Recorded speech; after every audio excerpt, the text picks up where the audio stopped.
Estamos en CGN Noticias, Radio y Televisión, en nuestro programa Frente a Frente, un diálogo con la ciudadanía.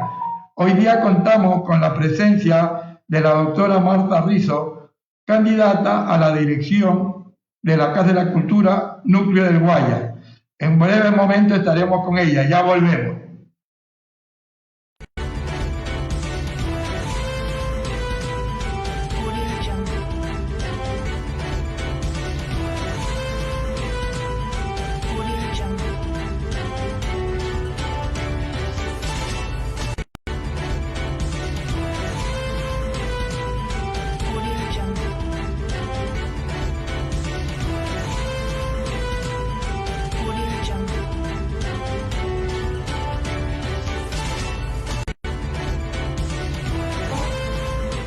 De regreso a nuestro programa Frente a Frente, un diálogo con la ciudadanía, y como lo anunciaba nuestro compañero director, licenciado Carlos García, estamos para conversar, dialogar pues precisamente con la doctora Marta Rizo, quien está de candidata para la dirección de la Casa Cultura del Guayaquil o del Guayas. Del Guayas, sí, precisamente para abrir las inquietudes, diríamos nosotros como programa, y que de algún momento pertenecimos también a toda esta línea de gestores, artistas culturales.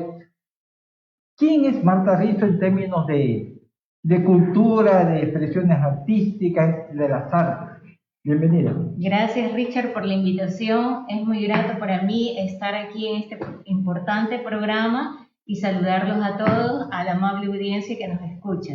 ¿Quién es Marta Rizo? Siempre digo, soy la artista, la gestora, la investigadora, la madre, la amiga, una mujer que siempre es de acciones, convicciones firmes, que cree que con el conocimiento a diario se pueden lograr grandes cambios. Y no solo eso, sino que trata de ser un mejor ser humano. Yo me he iniciado en las artes desde los 7 años de edad y no he parado desde ahí, y actualmente sigo varios roles a nivel artístico, en gestión cultural, y bueno, cuento en este momento con 8 posgrados y 3 pregrados, y sigo preparándome constantemente, ¿no? Y pienso que soy una mujer de acción, una activista en el área de la cultura, a favor de crear mejores condiciones de vida a todos. En esta línea, su propuesta y los auspicios con los que contaría como para decir, estoy para servir, justamente como usted lo ha definido, en la dirección de la Casa de la Cultura, ahora que bueno, se avecinan las elecciones de designación del directorio de la Casa de la Cultura y particularmente el director. Bien, yo tengo una propuesta muy clara, que en sí no es Marta Rizo la que va a ser la directora de la Casa de la Cultura, sino que es un proyecto en el cual hay equipos humanos que vamos a trabajar en conjunto de una manera horizontal. No se van a tomar medidas autocráticas como siempre se ha tomado hasta ahora, en una forma, diría yo, de una sola persona. No, aquí somos un equipo que pretendemos cambiar las condiciones de vida en esta época de pandemia, que no es que se termina de la noche a la mañana, sino que pensamos que es hora que verdaderamente existan políticas públicas culturales sectoriales para alcanzar un desarrollo sostenible y sustentable. Cuando yo hablo de desarrollo, hablo de mejorar las condiciones de vida del trabajador de la cultura, del artista actual, que ha sido duramente golpeado en pandemia, pero llegando también con una equidad social, no privilegiar a unos cuantos, sino que sea para todo el sector, que no tenemos en este momento políticas públicas sectoriales. Contamos con una ley de cultura, pero siempre se hace de una forma macro, cuando debería de haberse creado estas políticas sectoriales culturales como para de ahí hacer una ley de cultura a nivel macro que verdaderamente favorezca a todos, ¿no? Y que, bueno, y que sea la Casa de la Cultura a nivel provincial, no solo de Guayaquil. Tenemos 25 cantones prácticamente abandonados, tenemos gestores muriendo de hambre, tenemos artistas con amputaciones de piernas, tenemos artistas sin seguro social con derrame. Entonces no estamos hablando solo de política, sino que hay que verdaderamente implementar programas que incluyan varios proyectos, tanto de desarrollo productivo, de desarrollo social y también de asistencialismo. En este momento, o de protección social a los gestores, a los trabajadores de la cultura, como usted muy bien lo ha señalado. Interesante definición, ¿ah? Trabajadores de la cultura, ¿no? Es interesante. Entonces, en ese término, digamos, que de la visión que usted acaba de señalar, doctora Marta Risto, candidata a la dirección de la Casa de la Cultura, ¿cuáles son digamos, las organizaciones, de pronto los frentes, los otros actores, gestores de la cultura que hoy estarían apoyando su propuesta en esta línea? Porque hay otro aspecto interesante, políticas culturales sectoriales, territoriales. O sea, una definición muy concreta, no la macro, ¿no? Como de alguna manera se ha pretendido establecer a lo largo de los últimos 14 años de la Ley de Cultura, pero en realidad, ¿cómo aterrizar toda esa visión en relación a trabajar con la cultura y con quienes hacen cultura, que igualmente, como usted ha señalado, pues de protección, pues en modo alguno nada?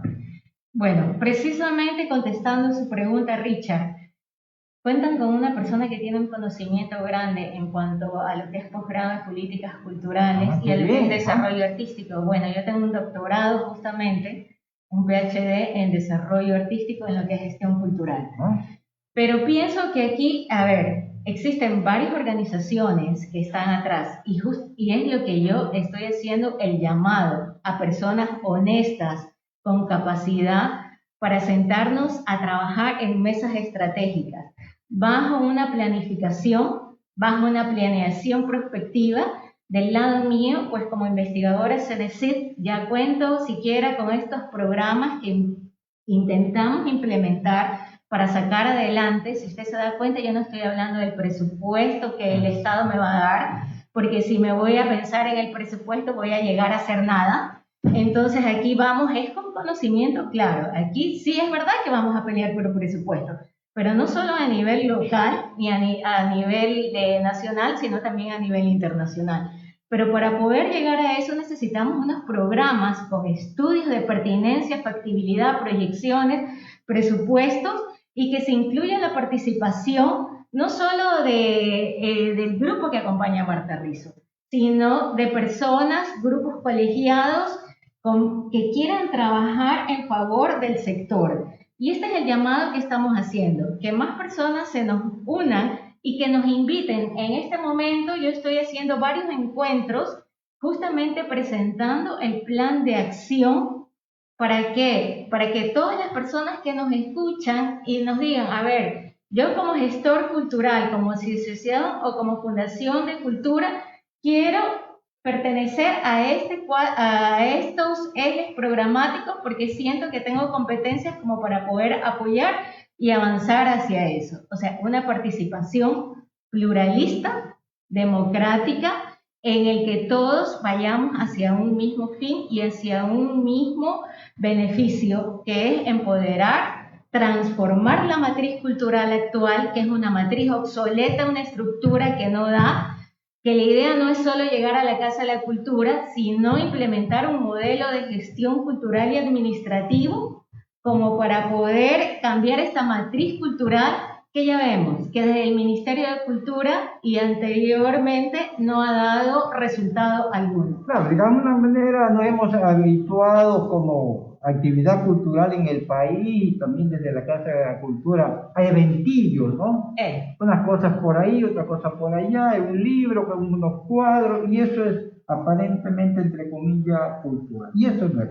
Y qué satisfacción que escucho a usted, doctora Marta Rizo, tener una visión estratégica de la gestión cultural y de los aspectos justamente administrativos en términos de gestionar la cultura, porque la cultura también no solamente son de los gestores, también de los sectores sociales, del pueblo y de las autoridades públicas que no entienden lo que es la cultura.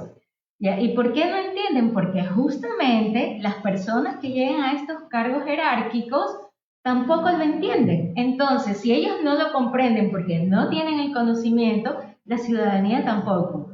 Y la cultura, siempre digo, es como un fenómeno de masas que implica el actuar y el accionar de todos los trabajadores de la cultura para alcanzar un desarrollo. Y aquí tiene que entenderse que la cultura tiene dinámicas sociales, educativas, económicas y políticas. No solo es cultura de entretenimiento, como para enfocarnos en unas industrias culturales, que si en verdad es cierto, son importantes, pero primero tenemos que crear las condiciones, pues, para que se desarrollen las industrias culturales. No podemos copiar modelos extranjeros, como siempre se ha hecho, y que no se ajustan a nuestra realidad territorial. ¿Cómo vamos a dar paso a industrias culturales o creativas si no tenemos las condiciones en territorios para que esas industrias culturales se desarrollen? ¿Cómo vamos a formar si no tenemos políticas que vayan a la formación de públicos? Tenemos artistas maravillosos, con festivales maravillosos, pero que no existe absolutamente nadie. Tenemos una educación divorciada de lo que es la cultura y creen que es una materia extracurricular hacer arte. No, cultura es amplio, es un sistema complejo que tiene estas dinámicas, y por eso estoy implementando estos programas, que justamente va un programa que es el crear políticas públicas culturales para el sector productivo, para que se pueda reactivar la práctica artística, y la otra que va el programa con un enfoque de derechos, de igualdad de oportunidades, que va junto con la mano a estas dinámicas sociales, que es la interculturalidad, lo que es la discapacidad, lo que es la migración, justamente para evitar estas tendencias xenófobas que a veces existen en nuestro medio, la intergeneracionalidad, de no pensar que la gente adulta ya pasó su tiempo y murió. Todo lo contrario, debemos empoderar esa experiencia de la gente adulta como para fusionar a los jóvenes y poder convertir verdaderamente en políticas que nos ayuden en cuanto a tecnología, en acercamiento a redes, a community management. Se pueden hacer cosas maravillosas. Y en ese sentido, ¿estaría previsto dentro de su programa, por ejemplo, acercamientos, propuestas, proyectos, definición de políticas como el gobierno descentralizado de Guayaquil, digo la municipalidad, el gobierno provincial, para que no pase lo que hemos conocido, ¿verdad? Que se pinta una calle por ahí, ¿no? Y es lamentable. Así es. Hay que entender que la cultura, y lo que lo que más daño le ha hecho a la cultura justamente es este inversionismo político. La cultura abraza ideas. No le he querido calificar yo. Sí, no, la cultura abraza ideas, la cultura abraza todo, todas las ideas, de todas las ideologías, siempre y cuando se trabaje con equidad social y para el bien común. Bajo esa perspectiva, la cultura, en mi caso, justamente el eje 3, que es el de vinculación, está haciendo alianzas públicas privadas con empresas a nivel, a todo nivel, porque aquí, si no hacemos esta cohesión cultural, no vamos a poder lograr estos cambios. Así que son bienvenidos todos en este sentido. Es que sin cultura no hay valores, en definitiva, no hay principio, no hay una visión de lo que es un país a la larga, ¿no? O sea, porque somos una particularidad cultura, pero también se tienen múltiples manifestaciones, y eso es fundamental que en la política pública se entienda, ¿no? Y qué bueno que se plantee una visión de esta característica como la planteada por la doctora Marta Rizzo, a quien agradecemos pues por esta brillante entrevista y le deseamos toda la suerte del mundo en relación a su propuesta de candidatura para la dirección de la Casa de la Cultura de la provincia de Huánuco.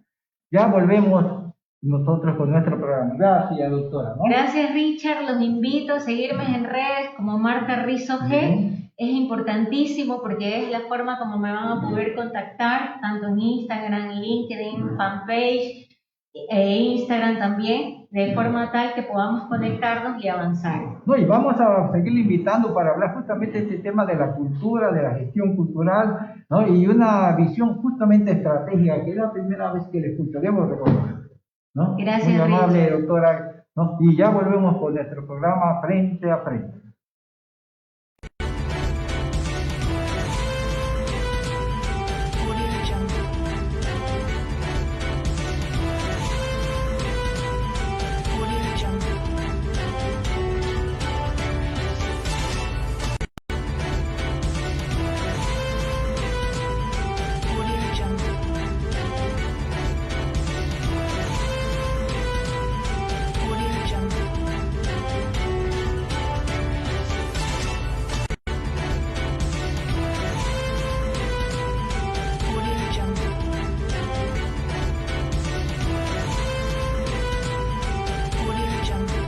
Ya. Ya.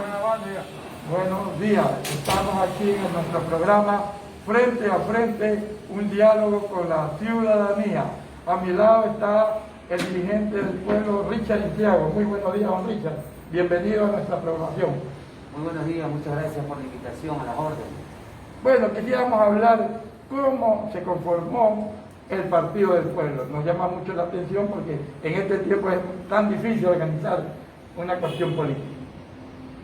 Bueno, yo creo que esto nace de la necesidad de muchos sectores organizados, nosotros somos organizaciones sociales en todo el país, que no vemos un porvenir en la democracia actual, que los partidos políticos se han convertido en una herramienta económica, empresarial para unos pocos, que no existe el espacio para la participación de hombres y mujeres en los territorios claves, porque muchas veces muchos de ellos no tienen recursos económicos. O sea que la democracia realmente tiene una crisis en el Ecuador y tenemos una crisis de los partidos políticos también.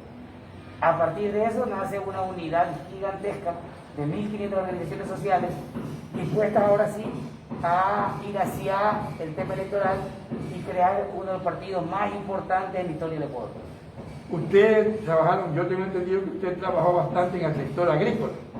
Yo vengo, mi organización de base, el Movimiento Nacional Campesino FECAOL, tenemos 20 años construyendo esta organización y venimos también enfrentando los momentos más difíciles del país, el terremoto de Manaví Esmeralda del 2016, la crisis alimentaria y económica del 2020, toda la pandemia la enfrentamos no solamente nosotros, sino un sinnúmero de organizaciones sociales, organizaciones de trabajadores agrícolas con Guillermo Tuma, organizaciones de trabajadores de transporte con Omar Delgado, de educadores populares con Glenda Cagua. O sea, realmente la dirigencia nacional comenzó a unirse para enfrentar la crisis del 2020, pero ahora esa fortaleza la estamos canalizando de la mejor manera hacia un partido político que realmente represente lo que la gran mayoría ecuatoriana necesita. Ustedes ya han presentado la documentación respectiva en el Tribunal Electoral, tengo entendido. Está presentada toda la documentación, realmente durante la pandemia que se decide este tema también nos entregan la clave para la recolección de firmas y respetuoso de lo que pasaba en la pandemia y además con toda la energía dedicada a enfrentar la crisis en el país por la pandemia, no habíamos empezado la recolección de firmas. Pero este sábado 5 de junio, que acaba de pasar, fue la fundación de nuestro partido, habíamos más de 1.600 delegados de todo el país para fundar este partido histórico que va a tener el Ecuador y empezó también la recolección de firmas en todo el territorio nacional. Y esperamos que con esa fuerza social, imagínense usted, más de 1.500 organizaciones sociales, esperamos que en 3 meses tengamos recogidas las firmas suficientes para entregarlas al CNE.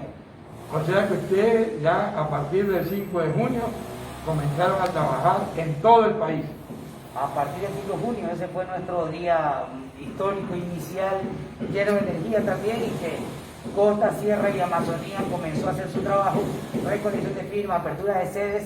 Nuestras sedes se llaman Casa del Pueblo, no se denominan centrales políticas, porque nuestra sede va a estar abierta los 12 meses del año y no solamente 3 meses antes de las elecciones, como comúnmente los partidos políticos saben abrir. Las de Puebla le quitan las telarañas 3 meses antes.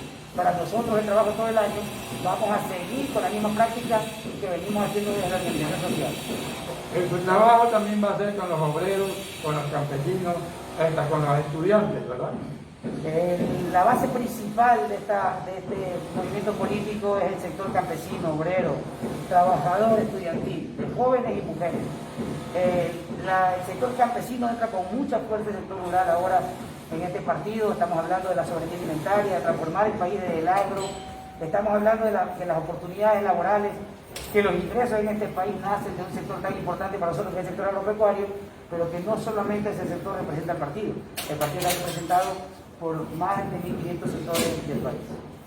También hay que ver lo importante, porque vemos también que en el seguro campesino quieren llevárselo en peso el nuevo gobierno, quieren hacerlo desaparecer, tengo entendido, y este es algo sumamente grave. Así como el seguro campesino es propiedad de los agricultores, así como hay muchas políticas públicas que hemos ganado, la soberanía alimentaria que cuesta en la Constitución, la COPISA, la Conferencia de Soberanía Alimentaria, que es de los agricultores, la prohibición de transgénicos, que es de los agricultores, esa lucha que se ha ganado, son luchas que se van a sostener. Eso tiene que tener muy claro el gobierno nacional. Nosotros estamos con las puertas muy abiertas para poder acordar y seguir adelante y que tenga gobernabilidad este gobierno. Sin embargo, que no se olviden que somos organizaciones sociales, que no se olviden que hay más de 1.500 organizaciones como nunca antes en el país, listas para enfrentar cualquier atropello que haya a los diferentes sectores que tenemos. Estamos con la mejor de las voluntades para que este gobierno pueda hacer su trabajo y cumplir la promesa de campaña, pero también este partido va a ser un partido movilizado y en acción permanente para proteger los derechos. Bueno, lo importante también que hay que ver que el seguro se lo quieren llevar también en pesos y lo quieren privatizar. Y entonces ahí tendrá una gran participación el Partido del Pueblo. El Partido del Pueblo va a tener que responder, va a tener que dialogar y responder en la medida de las circunstancias, y eso va a depender de la respuesta que el gobierno nacional vaya dando con respecto a un tema tan fundamental como el seguro campesino, que es la única herramienta que tienen los campesinos para proteger sus familias. Don Richard, usted sabe, el tiempo es siempre enemigo de la radio y en la televisión. Le dejamos con sus palabras finales, agradeciendo que esto sea la primera y última vez. No, más bien a ustedes, muchas gracias por el espacio, por la invitación. Yo quisiera decirle al pueblo ecuatoriano que darle una palabra de esperanza. Probablemente estos últimos años que hemos vivido, el 2020 es catastrófico, la crisis económica se ha encrudecido, la crisis alimentaria, la crisis sanitaria, pero que no perdamos la esperanza. Nosotros, desde la organización social, desde los territorios, los barrios, los recintos, logramos responder y tener tranquila a la población con comida, con salud ancestral. Así que, por favor, guarden tranquilidad, ahora estamos más unidos que nunca y ahora vamos a hacer frente al tema político. Había también una desesperanza en el tema político, no. Ya nació el Partido del Pueblo, nació para quedarse por 40 años haciendo democracia y haciendo patria. Fue la intervención del compañero Richard Intriago, dirigente del Partido del Pueblo.